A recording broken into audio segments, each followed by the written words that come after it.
blessed us with these extraordinary heroes. So friends, ever since what rising का first teaser release हुआ है और यहाँ फैंस लिटरली हर frame को पॉज करके हिडन डिटेल्स और शॉकिंग क्लूज ढूंढ रहे हैं। लेकिन उन सब नए कैरेक्टर्स के बीच एक कैरेक्टर ऐसी थी जिसने सिर्फ कुछ सेकंड्स में पूरा इंटरनेट अपनी तरफ खींच लिया, और दोस्तों उसका नाम है प्राइवेट एंजल। और भाई लोग, ऑनेस्टली टीजर में बेयरली स्क्रीन टाइम मिलने के बावजूद वो इंस्टेंटली वो कैरेक्टर बन गई जिसके बारे में सब बात कर रहे हैं। और फिर जब वो स्क्रीन पर पहली बार आई तो इंटरनेट का रिएक्शन जेन्युइनली क्रेजी हो गया था। यहाँ किसी को उसका विंटेज नर्स इंस्पायर्ड आउटफिट पसंद आया, किसी को उसकी क्रीपी स्माइल, और कुछ लोग सिर्फ इस बात से डिस्टर्ब हो गए कि वो द बॉयज जैसे डार्क यूनिवर्स में इतनी परफेक्ट कैसे लग रही थी। लेकिन दोस्तों यहाँ जो भी रीजन हो, फैंस इंस्टेंटली उसकी मिस्टीरियस वाइब के ऑब्सेस्ड हो गए। और दोस्तों ऑनेस्टली यहाँ ये रिएक्शन कम्प्लीटली इंटेंशनल लगता है, क्योंकि प्राइवेट एंजल किसी रैंडम बैकग्राउंड सूप जैसी फील ही नहीं होती, बल्कि यहाँ वो इम्पोर्टेंट लगती है। और फिर सबसे इंटरेस्टिंग बात ये है कि इस कैरेक्टर के बारे में ऑलमोस्ट कोई इन्फॉर्मेशन एग्जिस्ट ही नहीं करती। यहाँ सोल्जर बॉय या स्टॉर्म फ्रंट की तरह उसकी कॉमिक हिस्ट्री नहीं है, वो स्पेसिफिकली वॉट राइजिंग के लिए क्रिएट की गई है। मतलब फैंस के पास उसके फ्यूचर के क्लूज नहीं है, किसी को नहीं पता उसकी पावर्स क्या है, उसका मोटिव क्या है, या वो सीरीज के एंड तक सरवाइव भी करेगी या नहीं। और दोस्तों यही मिस्ट्री उसको डेंजरस बनाती है। वैसे यूजुअली द बॉयज फैंडम को ऑलरेडी आइडिया होता है कि कैरेक्टर्स किस डायरेक्शन में जा सकते हैं, क्योंकि कॉमिक्स हिंट्स दे देती है। लेकिन यहाँ प्राइवेट एंजल के साथ कुछ भी प्रेडिक्ट नहीं किया जा सकता, no road map, no spoilers. और दोस्तों इसी अनसर्टेनिटी की वजह से फैंस उसके बारे में नॉन स्टॉप थ्योरीज बना रहे हैं। वैसे टीजर में उसको जिस तरह प्रेजेंट किया गया है यहाँ वो भी बहुत इंटरेस्टिंग है। उसके ऑलमोस्ट हर शॉट में वो ग्लैमरस, पॉलिश्ड और अनरियल लगती है, बिल्कुल 1950s अमेरिका के परफेक्ट सुपर हीरो फैंटेसी की तरह। और दोस्तों ऑनेस्टली ये वॉट की आइडियोलॉजी को परफेक्ट मैच करता है, क्योंकि द बॉयज यूनिवर्स में सुपर हीरोज कभी एक्चुअल हीरोज थे ही नहीं, बल्कि यहाँ वो प्रोडक्ट्स थे। यहाँ वॉट ने हमेशा सूप्स को सेलिब्रिटीज और वॉकिंग एडवर्टाइजमेंट्स की तरह ट्रीट किया है। पब्लिक सेफ्टी उनके लिए कभी फर्स्ट प्रायोरिटी नहीं थी, बल्कि इमेज थी, ब्रांडिंग थी, प्रॉफिट था। और प्राइवेट एंजल एग्जैक्टली उसी आइडिया का परफेक्ट एग्जांपल लगती है। यहाँ वो किसी प्रोटेक्टर से ज्यादा एक केयरफुली मैन्युफैक्चर्ड सिंबल जैसी फील होती है, जिसे पब्लिक को सेफ फील कराने के लिए डिजाइन किया गया हो। लेकिन फिर प्रॉब्लम ये है कि द बॉयज की दुनिया में जितनी चीज परफेक्ट दिखती है, अंदर से वो उतनी ही हॉरिफाइंग होती है। और दोस्तों यही जगह है जहाँ ये कैरेक्टर और भी इंटरेस्टिंग हो जाती है। यहाँ टीजर क्वाइटली कंफर्म करता है कि private angel first generation soups में से एक है, जिनको फ्रेडरिक वॉट ने क्रिएट किया था। और फिर फैन थ्योरीज के अकॉर्डिंग हो सकता है कि उसने कंपाउंड वी का ओरिजिनल एक्सपेरिमेंटल वर्जन रिसीव किया हो।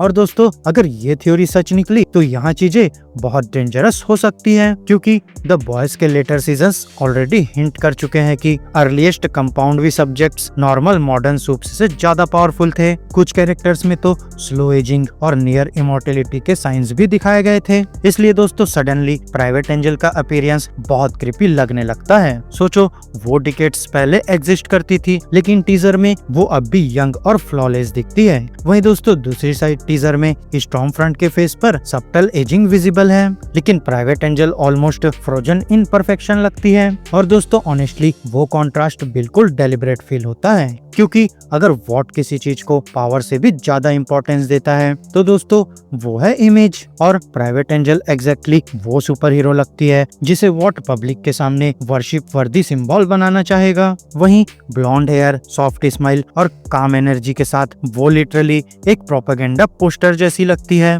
जो परफेक्ट अमेरिकन हीरोइज्म को रिप्रेजेंट करती हो। और दोस्तों शायद इसी वजह से स्टॉर्म फ्रंट उससे सीक्रेटली हेट करती हो। और फिर टीजर में कुछ मोमेंट्स जेन्युइनली ऐसे लगते हैं जैसे लिबर्टी यानी स्टॉर्म फ्रंट की उस एरा वाली आइडेंटिटी प्राइवेट एंजल के आसपास अनकंफर्टेबल हो। वहीं फिर कुछ शॉट्स में जेलेसी भी फील होती है, जैसे वो उसको कंपटीशन की तरह देख रही हो। और दोस्तों ऑनेस्टली ये थ्योरी यहाँ स्टॉर्म फ्रंट की पर्सनालिटी के साथ परफेक्ट फिट होती है। यहाँ वो ऑब्सेस्ड है कंट्रोल और इमेज से, लेकिन फिर सिचुएशन और मैसी तब हो जाती है जब मेल सूप्स पिक्चर में एंटर करते हैं, क्योंकि यहाँ टीजर स्ट्रॉन्गली हिंट करता है कि मल्टीपल कैरेक्टर्स प्राइवेट एंजल की तरफ अट्रैक्टेड हो सकते हैं और ऑलरेडी सोल्जर बॉय के साथ रोमांटिक टेंशन की थ्योरीज चल रही है। वहीं कुछ लोग बॉम्ब साइट और टॉर्पीडो का नाम भी ले रहे हैं। और दोस्तों, अगर ये ट्रू हुआ तो ऑनेस्टली ये एक इमोशनल डिजास्टर बन सकता है, क्योंकि द बॉयज यूनिवर्स में रिलेशनशिप्स कभी नॉर्मल नहीं होते।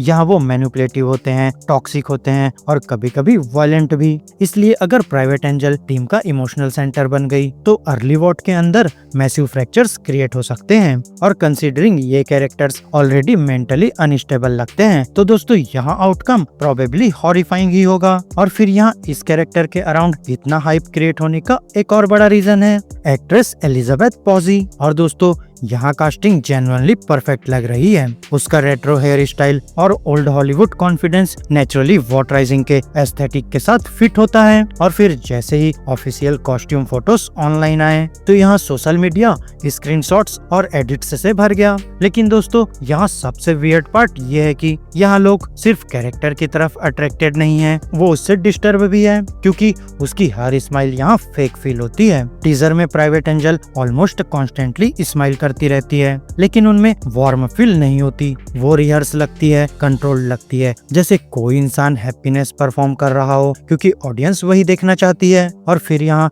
एक शॉट तो जेन्युइनली टेरिफाइंग है। यहाँ उसके फेस पर ब्लड स्प्लैटर होता है और वो साइलेंटली नीचे देख रही होती है, लेकिन वो हॉरिफाइड नहीं लगती, शॉक में भी नहीं लगती, बल्कि वो बस इमोशनली एग्जॉस्टेड लगती है, जैसे वो ऑलरेडी बहुत कुछ देख चुकी हो। और दोस्तों, ये टाइनी डिटेल शायद उसके एंटायर कैरेक्टर ट्रेजेडी का बिगेस्ट हिंट हो सकता है, क्योंकि एक ग्रोविंग थ्योरी ये भी है कि प्राइवेट एंजल एक्चुअली समझती है कि बॉट कितना करप्ट है। यहाँ जब दूसरे सूप्स पैट्रियोटिक सेलिब्रिटीज बनने में बिजी है, तब शायद वो ऑलरेडी रियलाइज कर चुकी है कि कंपनी को हीरोइज्म से कोई मतलब ही नहीं। यहाँ तो बस सिर्फ ब्रांडिंग मैटर करती है, सिर्फ प्रॉफिट, सिर्फ कंट्रोल। और दोस्तों, अगर ये थ्योरी सही हुई तो यहाँ प्राइवेट एंजल फ्रेंचाइजी की सैडेस्ट कैरेक्टर्स में से एक बन सकती है। अब इमेजिन करो एक ऐसी वुमन जो जेन्युइनली लोगों की हेल्प करना चाहती है, लेकिन धीरे धीरे उसको रियलाइज होता है कि वो एक ऐसी मशीन में फंस चुकी है जो उसको लाइफ टाइम एक्सप्लॉइट करता रहेगा। और दोस्तों, ये कॉन्सेप्ट द बॉयज के थीम्स के साथ परफेक्टली फिट भी होता है, स्पेशली जब फ्रेंचाइजी बार बार सेलिब्रिटी कल्चर और वुमेन एक्सप्लॉइटेशन को क्रिटिसाइज करता रहता है। और फिर दोस्तों, यहाँ प्राइवेट एंजल की पूरी image intentionally perfect fantasy women जैसी लगती है, जिसे कॉर्पोरेशंस मार्केट करना पसंद करते हैं। Beautiful, comforting, desirable, harmless. लेकिन यहाँ उस इमेज के नीचे प्रोबेबली इयर्स ऑफ मैनिपुलेशन और इमोशनल डैमेज छुपा हुआ है। वहीं फिर अब पावर्स की बात करें तो यहाँ टीजर इंटेंशनली ऑलमोस्ट कुछ रिवील ही नहीं करता, लेकिन क्लूज जरूर देता है, क्योंकि एरिक क्रिप्के ने इंटरव्यूज में एक्सप्लेन किया था कि वॉट राइजिंग के original super hero suits military uniform से इंस्पायर्ड है और प्राइवेट एंजल का नर्स इंस्पायर्ड डिजाइन इमीडिएटली अलग फील होता है। इसी वजह से काफी व्यूअर्स बिलीव करते हैं कि उसके पास हीलिंग एबिलिटीज हो सकती है। शायद वो बैटलफील्ड मेडिक हो, शायद वो इंजर्ड सोल्जर्स को स्टेबलाइज करती हो। लेकिन दोस्तों, ये द बॉयज है, यहाँ कुछ भी सिंपल नहीं होता। वहीं एक डार्कर थ्योरी के अकॉर्डिंग शायद वो एक्चुअली हील करती ही नहीं, हो सकता है वो सिर्फ पेन टेम्पररी नंब करती हो, वाइल लॉन्ग टर्म एडिक्शन या साइकोलॉजिकल डिपेंडेंसी क्रिएट करती हो। और दोस्तों, ऑनेस्टली यहाँ ये डिस्टर्बिंग ट्विस्ट बहुत बिलीवेबल लगता है, क्योंकि द बॉयज का पूरा स्टाइल ही यही है, कंफर्टिंग सुपर हीरो कॉन्सेप्ट्स को नाइटमेयर बना देना। यहाँ सरफेस लेवल पर वो classic retro super hero dream जैसी दिखती है, perfect smile, perfect costume, perfect public image. लेकिन टीजर का हर फ्रेम क्वाइटली हिंट करता है कि अंदर कुछ डीपली ब्रोकन है। और दोस्तों, सबसे स्मार्ट डिसीजन जो वॉट राइजिंग ने लिया है वो है उसको कम्प्लीटली एक्सप्लेन ना करना। और यहाँ मिस्ट्री ही फैंस को ऑब्सेस्ड बना रही है। यहाँ किसी को नहीं पता वो सीक्रेटली गुड है, सीक्रेटली इविल है, इमोशनली सेटर्ड है या डेंजरसली मैनिपुलेटिव। और हो सकता है कि वो ट्रेजिक एंटी हीरो निकले, हो सकता है वो कॉर्पोरेट विक्टिम हो, और हो सकता है वो फ्रेंचाइजी की मोस्ट टेरिफाइंग सूप्स में से एक बन जाए। और दोस्तों, ऑनेस्टली सबसे स्कैरी पॉसिबिलिटी ये है कि वो एक साथ ये सब कुछ हो सकती है। बट दोस्तों, फिलहाल के लिए प्राइवेट एंजल वॉट राइजिंग की सबसे बड़ी मिस्ट्रीज में से एक बनी हुई है। लेकिन टीजर के बेसिस पर एक चीज ऑलरेडी ऑब्वियस लगती है कि वो डेफिनेटली साइड कैरेक्टर नहीं है। यहाँ मार्केटिंग उसको बहुत एग्रेसिवली पुश कर रही है, ऑडियंस रिएक्शन बहुत मैसिव है और उसके अराउंड जो इरी एटमॉस्फेयर क्रिएट किया गया है वो बहुत डेलिबरेट फील होता है। अब दोस्तों स्टोरी में उसका एग्जैक्ट रोल चाहे जो भी हो, private angel already the boys universe की मोस्ट अनफॉरगेटेबल कैरेक्टर्स में से एक बनने वाली फील हो रही है। और दोस्तों ऑनेस्टली यहाँ वो काफी टेरिफाइंग बात है। तो फ्रेंड्स मेरी आज की इस वीडियो में बस इतना ही। आपको हमारी ये वीडियो कैसी लगी अपने थॉट्स कमेंट बॉक्स में शेयर कर सकते हैं, और अगर ये वीडियो अच्छी लगी हो तो वीडियो को लाइक करो, चैनल को सब्सक्राइब करो और ऐसे ही लेटेस्ट कंटेंट के लिए बेल आइकन जरूर प्रेस कर लो। और हाँ दोस्तों, साथ ही वीडियो को हाइप करना मत भूलना। तो अब मैं मिलूंगा आपसे अपनी नेक्स्ट वीडियो में, तब तक के लिए स्टे गीकी स्टे देसी दोस्तों।